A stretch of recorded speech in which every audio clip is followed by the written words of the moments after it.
Hello, my name is Chris Fries, and the problem I decided to go with for this project was rolling out the COVID-19 vaccination. I work in healthcare, and this is a large problem within the organizations. So, how to effectively and efficiently roll out the COVID-19 vaccine? We had to look at a couple different things. Where is this going to take place? What kind type of facility? What type of geographical area? And things of that nature.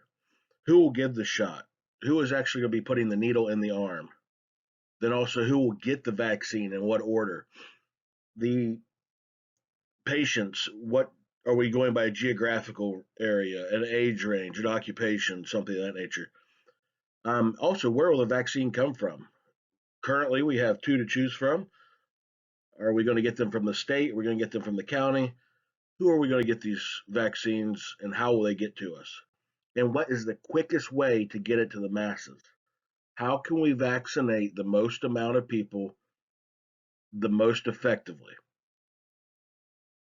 Some potential solutions that we came up with when we did our brainstorming. I involved doctors that I work with. I involved coworkers of mine, a few nurses, and then also paramedics on the street. Um, when we came up with these, one of the solutions was use a large gathering area, such as a convention center. Another one is use the drive-through method, and then the third one was give the vaccine to patients who are already in the emergency room for other issues. All three of these were looked at, and we break them down here in just a minute. We looked at the devil's advocate. We really looked at the drive-through method because at first we thought that was going to be the best thing to do.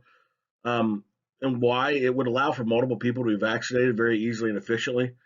Some weaknesses that went with this was staffing and then allergic reaction. Both of these vaccines that are currently out, you have to be monitored after receiving them to see if there is a reaction. And with a drive-through method, that monitoring process would not be the easiest. And then if they are having an allergic reaction, treating them. Um, so another resolution that we came up with was to use the convention center or another mass gathering place. We did go with some resistance. Who might give us some resistance? And this was people that we thought might drive or resist the drive-through method um, because they don't have transportation or a way to get to the site, as well as the providers from a safety standpoint. You have people working around cars that are moving objects. We could get some resistance from those providers. And then other considerations: the effectiveness, how how effective it would be to pull people or run people through in a car, the space. If you have a bunch of cars, you have to have a large area where you can park a bunch of cars, and then accessibility. That comes back to the part of if people can't drive, how are they going to get there? So when we did our weighted ranking, we looked at everything. We looked at effectiveness, availability, ease of operation, number of resources needed, and number of people being served. When we did this, using the mass gathering location actually came with the highest total score. So that was the plan that we decided to implement. Um, some of these reasons were because of the location, the accessibility with public and private transport, the sheer size of a large building like a convention center, and then also have better throughput of patients. So some steps we wanted to take. We had to look at availability, location, and then the resources needed, and we broke each one of those down. Um, Under availability, one of the big ones was how do we get people to this clinic? Um, is it going to be a mass transit? Is it going to be a you park in a parking garage and walk? How are we going to get them there? Then when we looked at the location, one of the big things that we have to look at when we're using someplace like a convention center is scheduling. And then what happens if the scheduling there's a conflict in it? And then scheduling with the actual vaccine rollout. Then also the resources that we needed. This is one of the biggest issues we ran into. Who and what? Who's going to administer the vaccine? And then who is going to get the vaccine? Are we going to use? We will have to use medical staff to administer, but then what other non-medical staff are we going to need? Um, are we going to need standby staff?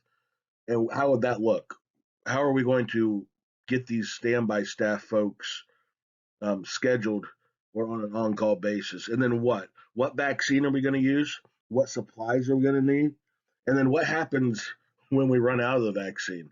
Are we going to turn people away? Or are we going to reschedule them? What are we going to do with that? Um, this just broke that down a little bit more.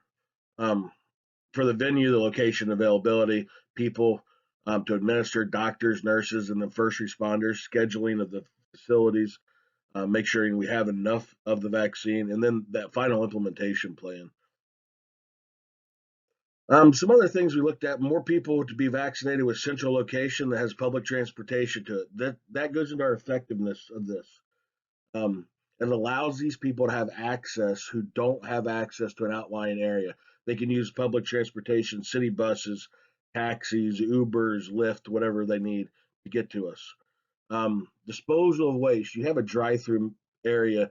There's possibility of waste being, thrown on the ground, run over, tracked someplace else. And when you start dealing with biohazard stuff, you want to centralize disposal of that. And then the most effective and reasonable solution to distribute the vaccine in the most time-sensitive manner. So using the convention center was our final solution to our problem. It's not the most perfect solution, but after looking at the other ideas, I think that with the convention center, it allows for this to be the most effective and quickest way.